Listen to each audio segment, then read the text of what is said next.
She gave everything, her time, her savings, her name, to build a company she believed would change the world. But one morning, the people she trusted most locked her out. Not just out of her company, out of her dream. This is a story of betrayal, courage, and how standing up for yourself is sometimes the bravest thing you can do. Maya sat on the floor of her small office, her laptop balanced on one knee, a cold cup of coffee on the other. The sun had not even come up yet, but she had already replied to 6 emails, updated her pitch deck, and fixed a bug in the app herself. Sticky notes were everywhere, on the walls, the desk, even the mirror. Each one carried a dream. Launch beta. Email that VC. Change the world. Her team was small, just 3 people. But they believed in her. And that mattered more than any fancy office or investor handshake. Maya rubbed her eyes and smiled, tired but full of fire. This will work, she whispered to herself. I will make it work. In that quiet, early morning light, Maya felt something deep inside her heart. Hope. Exhausted, yes, but proud. This was her dream, and it was just getting started. Maya sat straight at the table, a pen in her hand. Across from her sat the investors, people in sharp suits, speaking with confidence. We believe in your vision, one of them said. They promised funding, support, mentorship, everything she had dreamed of. Maya's eyes sparkled with hope, her heart full of possibilities. This is the moment I have been working for, she thought. Her hand trembled slightly as she signed the papers, but her smile stayed strong. She trusted them. She truly believed they were building something together. Someone brought out a cake.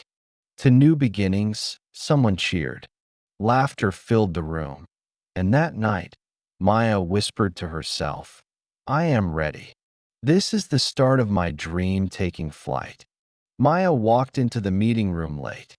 The whiteboard was already full. Charts, plans, decisions, none of which she had seen before. She cleared her throat gently. When was this decided? One of the investors smiled. Do not worry about this side of things. You just focus on the creative. That is your magic.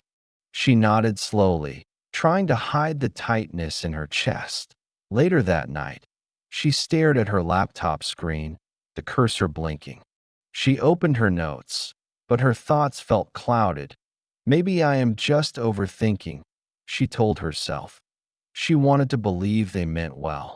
She wanted to believe this was still her dream, but somewhere deep inside, a quiet voice whispered, something is shifting. Maya placed the file on the table. Across from her, her old friend and lawyer, Ria, read through the papers carefully. The room was silent except for the soft sound of pages turning. After a long pause, Ria looked up. Her face was calm but serious. Maya, you gave them a lot of power. Board control, decision rights, you are almost out. Maya's chest tightened. I thought we were building this together. Ria gently reached across the table and held her hand. No one else should walk away with your dream. You have to stand up for it now. Tears filled Maya's eyes. She felt hurt, ashamed, but also clear. In that moment, for the first time, she truly saw what was happening. It was time to wake up. Maya stared at her laptop screen. Her heart skipped a beat. Access denied. She tried again. Then again. Her company email was gone. Her files were locked. Slack showed her as inactive. She grabbed her phone and rushed to the office. The security guard at the door shook his head gently. Your name is no longer on the list, ma'am. Maya stood still, breath caught in her throat. She pressed her hand to the glass, staring at the space she had built. Every late night, every pitch, every single sacrifice. Gone.no message. No call. just silence. Her knees felt weak. She stepped back, her eyes filling. I gave them everything, she whispered, and they erased me. She had crossed into a new world now, one where she was no longer welcome in the dream she had created. Maya sat across a table filled with papers, voices, and plans. Her lawyer Rio was there, along with a tough but kind legal expert named Mr. Sinha. They spoke with care but did not hide the truth. This has happened before, Mr. Sinha said. Founders pushed out, especially women, especially black women, but we will not let them get away with it. Maya nodded. Her hands were still shaking sometimes, but her eyes were steadier now. She reached out to old colleagues. Some never replied. Some said, I do not want to get involved. But others surprised her. I saw what they did. One former intern messaged, I am with you, Maya. Even strangers sent emails. Messages from other founders. From women who had walked through fire and made it out stronger. Slowly, Maya's heart started to shift. The pain was still there, sharp and heavy. But she was not alone. She looked at the pile of legal documents on the table and took a deep breath. They took my seat, she said softly, but not my voice. I am still here. Maya sat on the floor of her apartment, laptop open, folders spread around her like a map of her journey. Every pitch deck, every email, every product sketch with her handwriting on it. She clicked through messages from sleepless nights, screenshots of meetings, voice notes filled with vision and grit. Ria sat beside her, sorting documents into a timeline. This is your truth, she said softly, and they cannot erase it. Maya nodded, her jaw set. Her fingers moved fast now, pulling up receipts, Slack messages, calendar invites. She was building her case, not just on paper, but in her heart. Fear still lingered, like a shadow at the edge. But something stronger held her up now. I built this, Maya whispered. I know what I did, and I will prove it. Maya sat in the cold meeting room, a glass of untouched water beside her. Across the table, lawyers from the startup took turns questioning her. Would you say you were often emotional during meetings? One asked. Did you really understand the financial models? Were you the right person to lead strategy? Each word felt like a slap. They were trying to erase her. Not just her work, but her mind, her worth. Maya took a breath. Her voice shook at first, but it held. I created the first pitch deck, she said. I led product development. I raised our first funding. They scribbled notes. She kept going. Inside, it burned.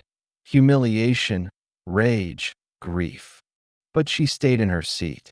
She told the truth. Later that night, Maya cried in her car. Not because she was weak, but because fighting for the truth always costs something. Still, she whispered to herself, I am not done. Maya stood outside the courthouse, the sky overcast but calm.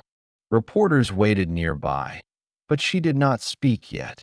She closed her eyes for a moment and let the silence settle. Her lawyer stepped beside her and gave a small nod. It is done, he said. Partial control is yours again. And they have released the public statement. Maya opened her phone and read the headline. Startup issues apology after founder fight. Her name was there, correctly, clearly, not buried, not edited out. She smiled, just a little. Not because everything was fixed, but because her truth had finally been heard. Inside her, something strong and still rose up. This was more than a win. It was a return to her story, to her voice, to herself. Maya sat by the window of a quiet cafe, laptop open, notebook filled with new sketches. A fresh idea was forming, not just for a product, but for a way to build something without fear. This time, she would choose her team. This time, she would protect her vision from day one. Someone from the old startup called once, offering her a way to return. She did not answer. That chapter had ended.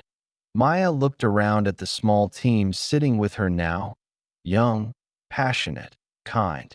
They believed in her not just as a founder, but as a full person. A soft peace settled in her chest. What she lost hurt deeply. But what she was building now, it was truly hers. The lights dimmed. Maya stood on stage, heart steady, voice calm.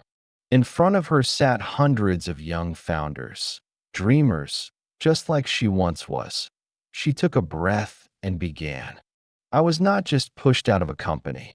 I was erased from something I built with my own hands. But that is not the end of my story. It is the beginning of a better one. There was silence, then deep applause. Maya did not tell her story for pity. She told it for power, for truth, for every builder who had been told they were too much or not enough. As she stepped down from the stage, someone whispered, "Thank you for your voice." Maya smiled. She had finally become it. The sunlight touched Maya's desk as she typed the final line of her nonprofit's mission statement. Equity is not a gift. It is a right. She sat back and let the words settle. This was not just a new beginning. It was healing, shared.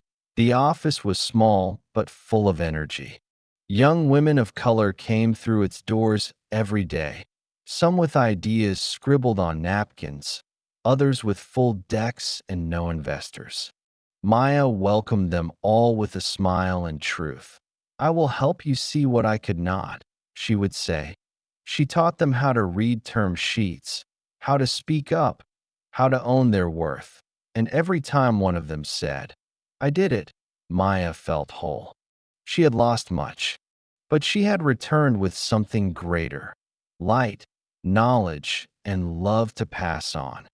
Maya once believed that building something was about courage, passion, and big ideas.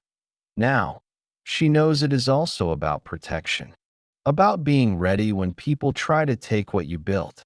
But most of all, it is about never letting betrayal break your spirit. She did not just build a company. She built a voice. And now, she uses it so others can be heard too. If Maya's journey moved you, imagine how many more stories like hers need to be heard. Subscribe now to follow powerful stories of courage, truth, and transformation. Be part of a community that believes in rising, rebuilding, and reclaim.